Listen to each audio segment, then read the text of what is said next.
If you can please take your seat, so we.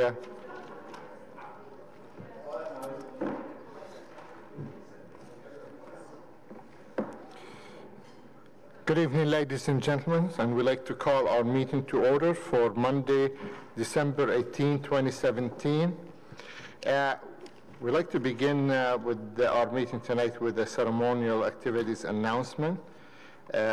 And that's in your agenda, item number 1, the Ontario Employer Designation, presentation of Chief Board Experiential Learning. The previous times that I was here, we were called the Provincial Partnership Council, but I think by changing it for the Council for Experiential Learning, it's a little more meaningful. We're a volunteer council and an advisory committee to the Ministry of Education to encourage employers across the province to participate in a range of school and other experiential learning. When I look at the Ottawa Police Services and the amount of work that you put in on a daily basis and doing these cooperative education, experiential learning, I tell everybody that there's no excuse for other organizations not to do this. In 2010, this award was developed because we used to give one-off awards to organizations that had co-op programs or any type of experiential learning. We started to realize there were some organizations that were doing extraordinary efforts in significant numbers. So in order for you to get this designation, you've accumulated a total of 50 points, which is quite a bit of work. This is the 6th year I publicly challenged Director General Fraser at the Mayor's Breakfast that I would like to present this award on the 10th year. So I have to live that long and make sure I continue my hot yoga. As somebody who lives in Ottawa and I see the work that you do, having students at a very impressionable age come and work with the police services, I think it speaks volumes. So it gives me phenomenal pleasure to present you this award. I do it with pride as a council member, but also as an Ottawan. So Chief, here we go, and there's going to be a...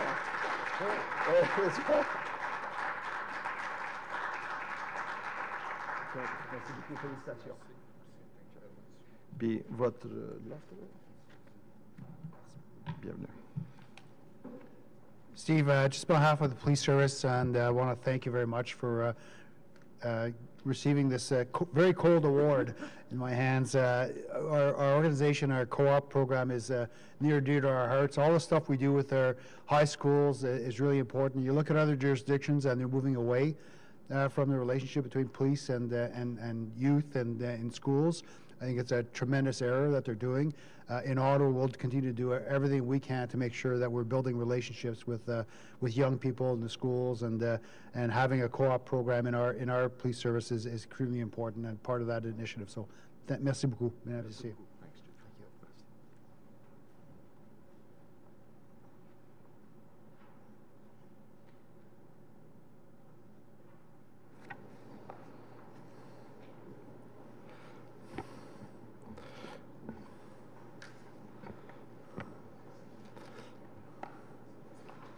That hardware should go to the Deputy Chief's office, so I agree. Congratulations to all our members with the Ottawa Police for the honor. Folks, we do have, before we confirm the agenda, we have a new item of we like to add on, and it is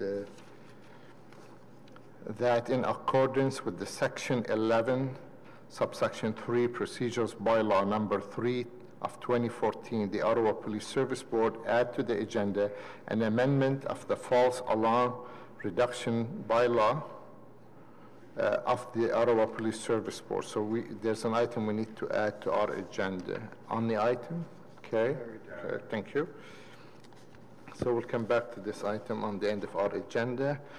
Confirmation of minute of November 27, that the Ottawa Police Service Board confirmed the minutes of 27 November 2017. On the minute, Kerry? Confirm. Thank you. Declaration of interest. So we have committee meeting in the last month, and we had two actually, but one of them will present because it was too late to send with the agenda. The P&G will be presenting in January's meeting, but a little bit about the Human Resource Committee. The Human Resource Committee met on January 24th. The committee received a presentation on go-forward framework for diversifying the OPS sworn workforce.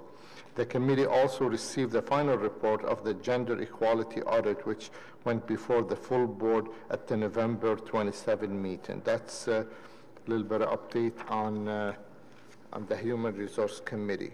Can we receive that? Please receive. Thank you. Inquiries, and we have inquiry. Sorry. Thank you. This is following up on the Human Resources Committee meeting we had. I'd like to put forward an inquiry with respect to the recruiting practices. If I can get this information at some point in the future or brought back to the board, I'd like to find out in the last year, how many sworn applications did we receive? And of those, how many were male, female, or racialized? And I'm wondering if you're able to go back and look at the applications that were rejected and find out what the proportion was in terms of how many applications we got from males and how many were rejected from males, how many from females, how many from racialized. So we can just compare if we're, see if we're getting a disproportionate number of one group or another that are not making it through. And I'd be interested to know if we can figure out at what step in the process they are being rejected, if that's possible. Thanks very much. Thank you. Item number one, item business, is Chief's verbal report, so we can hold item number one. Item number two is purchase of conducted energy weapon. Chief's report that the Ottawa Police Service Board approved the sole sources purchase of 140 conducted energy weapon X2 model from MD Shelton Company Ltd at the cost of $265,290.20, inclusive of all taxes. And the question, or do you want to hold this item? Yeah, I think I just had a question on it. Okay, so we'll hold. Item number three is the discretionary fund 2017 annual report, executive director report, that the Ottawa Police Service Board received this report for information. On the item, received? Received, thank you. Item number four is appointment of a special constable, Ottawa Police Service. That the Ottawa Police Service Board approved the appointment of Andre Posvat as a special constable pursuant to Section 53 of the Police Service Act in accordance with the term and conditions set forth in the approval appointment form. On the item, carried? Carried. Okay. Item number five is appointment of a special constable, Ottawa Police Service, that the Ottawa Police Service Board approved the appointment of Benjamin Split as a special constable pursuant to Section 53 of the Police Service Act in accordance with the term and conditions set forth in the approval appointment form. An item? Okay. Carried. Item number six is Service Initiative Quarterly Update, that the Ottawa Police Service Board received this report for information. This is the quarterly SI report. Okay, thank you very much. See. Item number seven, report on SIU investigation, that the Ottawa Police Service Board received this report for information. Thank you. Item number eight, it's outstanding board inquiries and motion, December 2017, that the Ottawa Police Service Board received this report for information. See?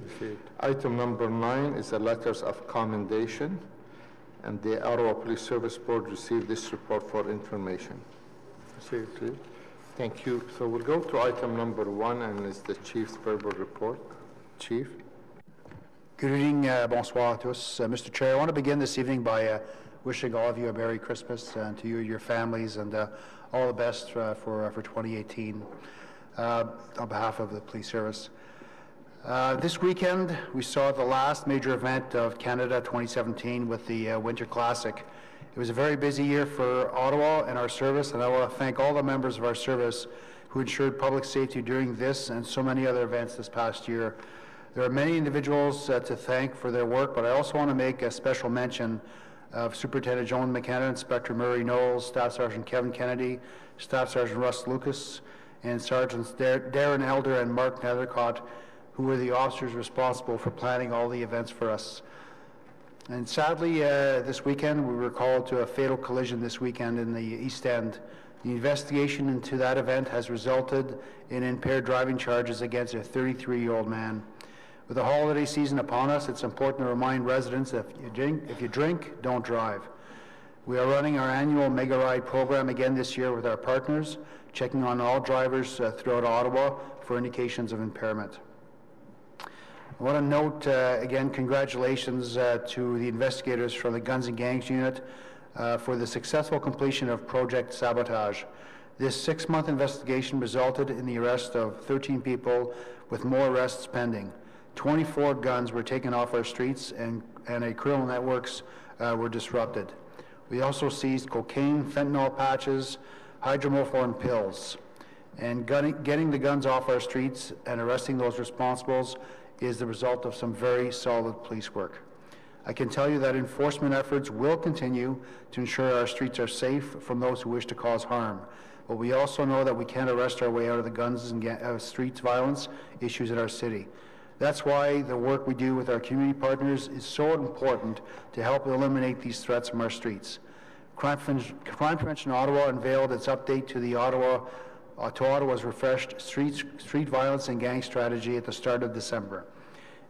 Inspector Mark Patterson and our strategic youth specialist Jessica Ripley joined other city partners in helping to develop a new plan that will consider the growing complexities and needs of our community and neighborhoods. And it's our partnerships that help us to develop new strategies for some of the service's top priorities, like violence against women. I'm proud to say that we launched the Domestic Review Panel last week and will launch the Sexual Assault Panel in January. The purpose of this work is to put a different professional perspective on our investigative processes in an effort to serve victims better. Mr. Chair, one of the reports on this agenda highlights our replacement purchase of conducted energy weapons. These devices continue to assist our officers in resolving volatile situations.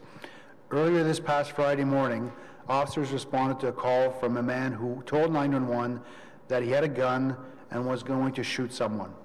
When they arrived, officers were confronted by the man who insisted with the officers on scene to put 2 bullets in his chest. The man reached under his coat, and Staff Sergeant Gord Burns used a conducted energy weapon device to subdue him. The man was taken to hospital for a mental health assessment. The use of the CW prevented what could have been otherwise a very tragic ending for all involved. And finally, our robbery unit continues to deliver excellent work. In November, the unit investigated a series of 7 bank robberies, along with 1 pharmacy robbery that officers believe were committed by the same person. The unit identified a male suspect and a known female associate. On November 30th, both suspects were arrested separately, and the robbery unit executed search warrants at 3 different addresses. Sufficient evidence was gathered to charge the man in connection with all 8 robberies and the female associate in relation to the pharmacy robbery. The male suspect was also wanted on a Canada-wide warrant in relation to breaching conditions of parole. Mr. Chair, that concludes my verbal report. Thank you very much, Chief, and I would like to also, on behalf of our board, add our congratulations to all the men and women of the Ottawa Police Service for the success of the Operation Sabotage. It was really a good success story, and less guns off our street and less drugs as well. So with that, any question can you turn your mic on? No question to the Chief? Okay, on the Chief's verbal report, receive. Thank you. And that'll take us, Chief, to item number 2, which is you just talk about the purchase of the conducted energy weapon. So we have a question from the Vice Chair. Thank you. I just wondered, in your discussion, you mentioned that you're going to bring forward a report to the board, and it'll summarize the results of consultation on the matter with respect to the CEWs. And I just wondered if that would include, you mentioned the ultimate goal of enhancing public and officer safety. So will you be able to bring forward something showing evidence of how the role that they played, and I think you just did in your earlier report, but I'd be interested, given that we have very scarce resources and these will be very expensive, I'd like to know sort of the benefit of spending the money on those versus, say, additional de-escalation training or something like that. So if that could be part of the report, that'd be great. Yeah, Mr. Chair, part of the commitment we made to the board was to come back because you had approved with the new provincial widening of who we could issue the CWs to. We committed to coming back to the board with the evaluation of that rollout, and that is coming to the board in February. And we do have substantial evidence to demonstrate the increase in officer safety, how quickly we can get a weapon to the scene as opposed to what we could before, and we'll be able to demonstrate the effectiveness of the weapon, and that there is value for money with respect to reduce injuries, reduce safety concerns for the public and our officers. Thank you. Any other question from my colleague? Chief, just on, we understand this item on the front of us basically to replace some product we have, but also, you know, in it says we are consulting the community. In the past, the report went specifically to a group and has some consultation. Who you'll be consulting with this time on this item from the public consultation? Mr. Chair, this item that's before the board is strictly to replace 140 devices that are ending of life of cycle. However, the other part is the other report will include some consultation with the groups that we had initially consulted with when we chose to request an expansion of the program. So we'll be the same group basically we consulted with in the past. That's correct, Mr. Chair. And that will be part of your report coming to this board. That's correct, in February. Okay, thank you very much. On the item, Kerry? Fair, thank you very much. And the last item we add, and just to put it in a little bit of context, is it is the false alarm bylaw, and what we add to this one, and I think I can maybe ask the Director General to answer this question if we do have about this is usually excuse me. This is an item usually come to us right after we pass our budget, because it's always subject to our budget being passed. So I'm hoping with the changes we made, it can address some of those concerns. Let me read this. The Ottawa Police Service Board approved the Ottawa Police Service Board bylaw number 2 of 2017, being a bylaw to amend section 12 of bylaw number 1 of 2010, entitled A Bylaw of the City of Ottawa Police Service Board establishing a system of registration of security alarm system and reduction of false alarms. As amended, is amended by striking out the expression a fee of $140 where it's occurred, then by substituting the expression a fee as set and approved in the current annual budget in the fee schedule appendix plus any applicable taxes therefore. So basically, if we adopt this bylaw, we don't have to adopt every budget cycle. Is that correct? That's correct, Mr. Chair. It's a more effective way to govern the annual inflation-based increase in the false alarm bylaw. And our legal staff share in this thought as well, obviously preparing this amendment. So any question? Basically just amend our bylaw to reflect more. Okay, on the item, okay. Okay, thank you very much, folks. With that, that will conclude our portion of the public meeting. I'd like to wish everyone, and all the men and women and everyone, a Merry Christmas and Happy Holiday to all of you. Have a good evening.